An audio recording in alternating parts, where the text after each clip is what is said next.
Welcome to WWE SummerSlam 2025 match card predicted way too early. WrestleMania 41 is just in the books and SummerSlam is, well, a little over 3 months away. But that's not stopped me and NXSteve putting our creative juices together and coming up with, well, fantasy match cards for you. We've both done a card each, so we did the famous New Age Outlaws rock, paper, scissors before we started this.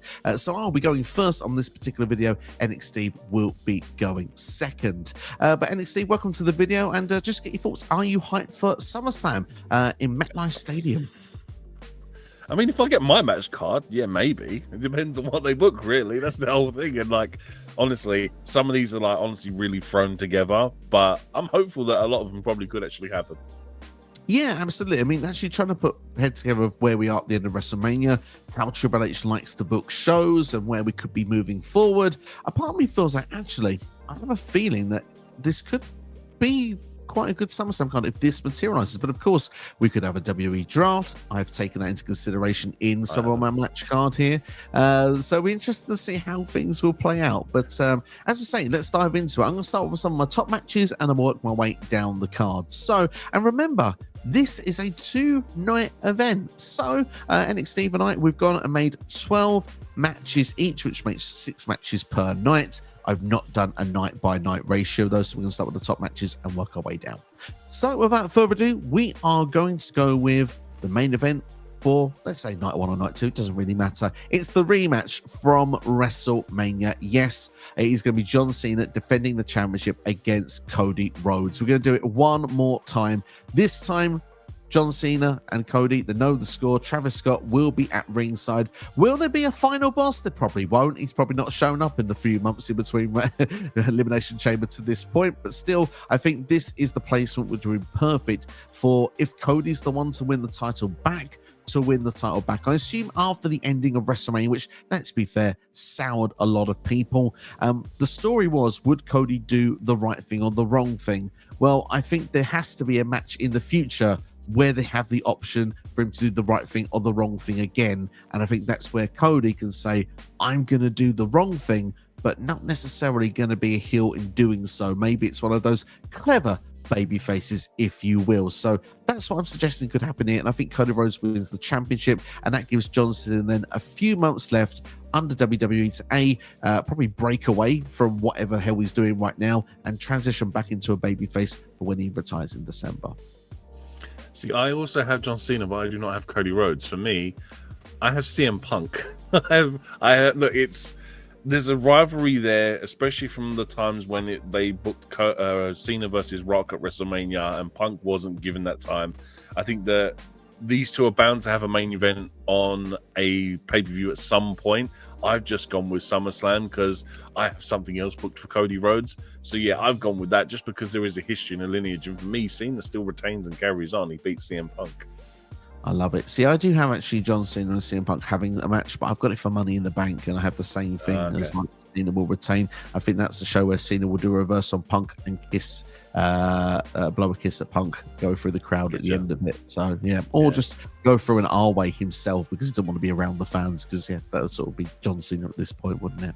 But yeah, my other main event will be Roman Reigns versus Seth Freakin Rollins, aligned with Braun Breaker, Paul Heyman, and maybe, just maybe, Austin Theory might be with the group as well at this point. That's what seems to be the consensus of what people want. Hell, I want it as well. There was a link with Austin Theory and Paul Heyman all the way back from Evolve in 2018. That seems to be what's the gist of this Paul Heyman group at the moment. But look, Roman probably will take some time off at some point between now and SummerSlam. And I think that, look, the wise man was Roman Reigns. It was a one-night deal for CM Punk, so this match means more to do this at this moment, and we've needed a Roman versus Seth match for a while. I think why not put it on the biggest show of the summer? So for me, certainly will be the other main event, and if you wanted my pick right now, Seth's winning. I think this carries all the way to War Games, and I think we get Team Roman versus Team Seth inside the steel structure in San Diego in November. It's scary how much we do, because I booked the exact, forget who's with who, whatever. I've literally just booked Seth versus Roman as the other main event. Like, it just feels like they can build for that, and I've exactly the same result. I reckon Seth wins that. So Roman Reigns. Yeah, I'm glad we think the same sometimes, but yeah, I have the exact same match. We do indeed. We do think alike at times as well. And certainly when it comes to other matches on the card, we'll see if we will match up. But look, you mentioned CM Punk, so I will mention CM Punk. I have CM Punk being drafted to SmackDown. That's what I've got happening in the WWE draft, which I think will be a big shock. You can move Cody over to Raw as well. John Cena possibly might go to Raw as well. I just feel like he's a Netflix kind of guy, but time will tell on that one. But someone else that he's not feuded with currently on Monday Night Raw is someone who will have him having a match against at SummerSlam, who also will be drafted to SmackDown. The Ring General, Gunther. They've been doing this stuff on house shows. It's been tearing down everywhere. I think on the European tour, especially before WrestleMania, why not have Punk versus Gunther at the biggest show of the summer? I will have this personally as a #1 contenders match. And my reasoning for it is I think Gunther, the path for him now after WrestleMania, he was embarrassed by Jey Uso. He's took it out on Pat McAfee. I think we'll have a match with Pat McAfee and Gunther will win that. But Gunther will have his form of redemption of getting himself back to being what he was, because he wasn't quite Gunther when he was World Heavyweight Champion. And that same old thing of not winning the big one, this is going to put him to levels where he needs to get back to where he was. And to beat CM Punk, which is what I'm going to book to happen, I'm going to have Gunther win this match, puts him in the match against Cody Rhodes at Clash in Paris. And of course, Gunther lost to Cody for the Crown Jewel Championship a year previous. Gunther can go after Cody and see if he can take that title off of him. See, I've already said Punk. So Gunther, I actually have him retiring Goldberg at SummerSlam. I think you do the Pat McAfee match at like Money in the Bank or whenever, and then Goldberg is basically Pat McAfee's hero, and that essentially builds to the SummerSlam match where we get no more Goldberg, bye-bye Goldberg, Gunther retires you, and Gunther just starts building himself back up towards the main event scene. So yeah, I've gone with Gunther versus Goldberg. That makes a lot of sense to do that. I mean, I think that's the match we get at some point this year. It's a matter of when. And I think, you know what, SummerSlam, if that's the card they want to do it on, I'm all for it. And it makes logical sense that a former football player would help a former football player. So, yeah, I kind of like the way that you're going about this. There could be something into that. I'm kind of excited by that prospect. As the show is going to be in New Jersey, Liv Morgan, of course, being from there as well. I've got her challenging for the WWE Women's Championship. So I'm going to go with a SmackDown Liv Morgan going against Tiffany Stratton. Okay. I went somewhere else with Liv Morgan because famously there is another female wrestler who is from New Jersey, and with Liv currently being tag team champions, I've gone with Liv and Raquel to defend those women's tag team championships against the returning AJ Lee and Paige. Oh, dude, like, it's an old school ruthless aggression tag team in AJ Lee and Paige. AJ's from New Jersey. She gets that massive hometown pop. Tag team titles. It's not going to be as grueling on someone who hasn't been in the ring for a while. AJ Lee and Paige versus Liv Morgan and Raquel. Very exciting. I like that because it brings some legends in as well. We've talked about in a previous video the idea of AJ Lee, if she'd ever return in ring or not. So I like the fact you've picked her and she's involved in this one. That's really exciting. So yeah, fun stuff indeed. It's a wild card, but you know what? Sometimes you got to get wild. Let's get weird, as they say. This is. We might as well get bold on these predictions. Why not? Yeah. Not maybe as bold this next one. I'm going for Jade Cargill versus Bianca Belair. I think that now that Bianca's not won the title at WrestleMania, at some point she's going to find herself back in the storyline with Jade Cargill and Naomi. And I think at some point she's going to side with Naomi. She's going pretty much in the heel side anyway. Jade Cargill is building up her repertoire. You got to do that one-on-one match somewhere. I'm not sure that Jade Cargill is going to get to the levels that WWE hoped. That may seem a bit harsh to some people, but I think that you certainly need to do this match on a very big stage. At one point, I think it was WrestleMania worthy. Now I think SummerSlam just might be the right place for it. I think that do you know what? I don't actually think I have put Bianca Belair, but just not against Jade Cargill. So for me, I've gone with Chelsea Green versus Jade Cargill for the United States Championship. I feel like there is some building work to be done with Jade Cargill, and I think if you put her up against Chelsea Green for a mid-card title, it's almost a good way of almost resetting Jade Cargill to work her back up towards the main event scene. So I've gone with the United States Championship match between Chelsea Green and Jade Cargill.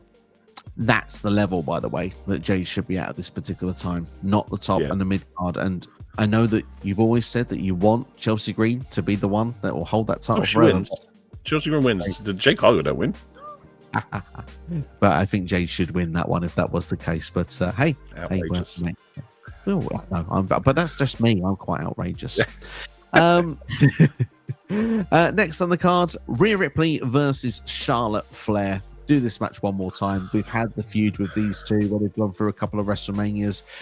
It's two big time stars. I struggled to put them in a meaningful program. So, I'm going to have them go against each other. But at this point, I expect Rhea Ripley to be the women's world champion once again, taking the belt from Io Sky. So, Charlotte's going for another title. It's at SummerSlam. And these two, the last time they shared a ring together was WrestleMania 39, and they were a match of the year candidates. So, let's see if they'll do it again at here in SummerSlam in New Jersey.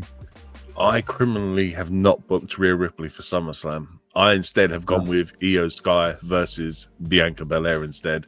I think that they get their one-on-one rematch from WrestleMania at SummerSlam, which is where I'm going to go with, because I think we get Io versus Rhea before that, and Io retains, and then we get Io versus Bianca. Nice. To be fair, that would be great. I want to see Io booked strong. I want to see her booked well. Unfortunately, though, I've not proven that by putting her in. I've not put her in my match card. So hopefully she can prove me wrong and find a way onto the SummerSlam card. Next for me is Randy Orton versus Drew McIntyre. Two guys that I think that may play into the Cody story coming out of WrestleMania. Cody obviously is going to need to reflect. He's going to need some redemption, obviously after losing the title to John Cena. I think Cody will start off having a feud with Drew McIntyre because Drew is the ultimate troll. He's the perfect guy for Cody at this particular time to kick him while he's down. And I think once Cody overcomes that, I think that after Randy has failed with John Cena, Randy can slot in and take on Drew McIntyre instead. See, this is one that's a bit of a wild card for me because I've gone with Drew versus Jay for the World Heavyweight Championship at SummerSlam. Like what we said in WrestleMania reviews, previews, and whatever, that Drew needs to be started elevated back to more to the top of the card. And I don't feel Drew wins at SummerSlam. I think there's a screwy finish involved with it. But I've gone with Drew versus Jay for that World Heavyweight Championship. See, I've not decided who is the World Heavyweight Champion come SummerSlam, but it's funny you mentioned because obviously now Jey Uso has been mentioned. I should mention his match next.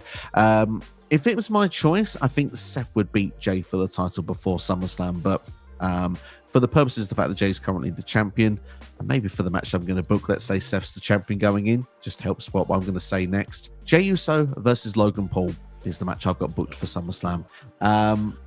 Logan Paul has said Logan Paul needs to be on the card in some fashion, so they need to find an opponent for him. But he has said on his podcast that he came up with the word yeet first. That just seems like a feud to me then to just base it off of that alone.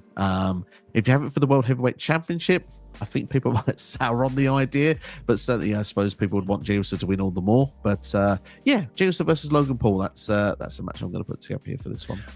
For me, that seems like another Saudi Arabia main event, if I'm honest with you. I think for me that, like, I don't know. I just can't see it at a SummerSlam. I think SummerSlam's the biggest party of the year. I mean, I don't know. Like, it is a possibility. I just don't know if it's too soon for, like, because obviously Logan Paul's going to be in with the intention of winning it, so it is a very good shout. I just don't know if it's too soon for Logan Paul to actually be with a realistic chance of winning it. Anyway, on to my next one. Intercontinental Championship match. I think we get the finale of the Finn Balor Dominic Mysterio story, and these two go at it at SummerSlam for the Intercontinental Championship. Have the same match booked. Dom versus Finn. Finn's been kicked out of Judgment Day at this point. Maybe JD McDonough's taken the side of Finn. Everyone else is on Dominic's side, and perhaps the fan bases as well at this point. I don't know. Everyone seems to be chanting "Dirty, Dirty Dom." So. Dirty Dominic Mysterio to retain the IC strap. Yeah, that's what I've got as well. That's what I would have booked. I guess I should go next then if you've got the same match as me. Becky Lynch versus Lyra Valkyria for that IC title. I think that's a story that ultimately has to come to an end at some point as well. So I'm going with Becky versus Lyra at SummerSlam for the IC title. Love it. This is my bringing everyone together on the match card just so it's not another singles match because I have both of them along with Bayley and Roxanne Perez in a fatal four-way. I'm trying to just connect the dots here because someone attacked Bayley. They all have history. Yeah, they all have history. Someone attacked Bayley, though, to take her out of WrestleMania. Was that Becky Lynch? Maybe that could be the accusation. So Becky could get in the title picture just so she could get to Lyra. Or maybe after all, it was always Roxanne Perez because Roxanne Perez had beef with Bayley and all of a sudden she was just going to leave Roxanne in the rearview mirror, move on to WrestleMania without her. That was her WrestleMania moment taken away. So that could be the call-up for Roxanne Perez. And hey, put them all together in there. Fatal four-way. You've got two big stars, two of the former four horsewomen, two of the current future top four women in WWE. Have it go for the IC strap. And yeah, let's have a good time. That I actually is probably the better. It's the better booking of my one because it just you get all four of them in there, and they all, like I said, they all have a history that goes back over, especially like Roxanne and Bayley goes back to the start of the year. Becky's go back with Lyra forever. Becky and Bayley go back forever. So yeah, it's a really good shout. On to my next one, United States Championship. Jacob Fatu, who's got to defend it against someone. I'm going to say Bron Breakker and a returning Bronson Reed. Triple threat, big beefy men, all for the United States Championship. Meat madness. Who needs some potatoes and salad on the side of that one? I'll tell you, no bread, no water, just meat. Yeah, sorry. That's a really bad Booker T impression. I love that match. That would be awesome to watch just in itself. And ultimate destruction. It felt like a demolition derby watching those three go at it. I think a lot of people would be in favor of that match. But I've gone for the United States Championship as well. I've gone with Jacob Fatu, still holding that championship, against the man from New York City, Damian Priest. It's not a bad shout. Phil Priest is out of the world title picture now from this point, so we're moving to the mid card. Yeah. And I do think that this is a good level for Priest and Fatu. The only problem is I have Fatu winning, so Priest might need something else then moving off the SummerSlam to get him through to WrestleMania season next year. Yeah, there is. He's got to find something now because he kind of doesn't have any story arcs with anyone, and obviously with the draft, depending on who they split him with. So putting him in the mid card scene is the smartest decision. Certainly, indeed. My penultimate match, I'm going to get one of the tag team titles on the card. I've gone with Street Profits versus Pretty Deadly. I think this is where the Street Profits ultimately lose those tag team titles to the Yes Boys. Love it indeed. Yeah, and to be fair, I only have one match left, so I also have gone with tag team wrestling, but I've not gone with those teams. I've actually gone with the World Tag Team Championships, the New Day, and I've got them defending against Penta and Rey Fenix, the Lucha Bros. Wow. You've thrown them together really early. I have them for another video planned, but that's really early to put them two together. They're losing matches already as single stars, so I have a feeling that the draft might just bring them together. Yeah, no, it is a very good possibility. And like I said, they will end up as a tag team at some point, but anyway, I'll go on to my final match because I think you've done 12 now. This would be my 12th match. This is my absolute wild card. The only time I'm going to mention this guy's name, I've gone with Cody Rhodes versus The Rock. This is dead and buried. This is dead and buried storyline. There needs to be a payoff for this. We do it at SummerSlam, and we never have to have these two ever involved in a storyline ever again. Yeah, I kind of get your point with that at this point. And is The Rock harming his legacy in WWE with how things have been sporadic and just all over the place over the last sort of 12 months or so? I felt like WrestleMania 40 turned out to be genius, but WrestleMania 41, that's quite the opposite. Yeah, it's had a very, very quick 180 in the space of a year. So yeah, they'll just think they need to finish this story arc off and never talk about it ever again. I think if you start a story, you need to finish a story, and we've seen what happens when you can finish a story with Cody. Rock, maybe consider finishing this one. Yeah, would be quite nice. So right, that's our SummerSlam match card. So I think without further ado, because obviously we've gone with one match each as well, we should go through the entire match card so everyone can see everything together. So NXTeve, I'm going to give you the honors to do that first. Yeah, so from 1 to 12, we're going to go Street Profits versus Pretty Deadly for the WWE Tag Team Championships.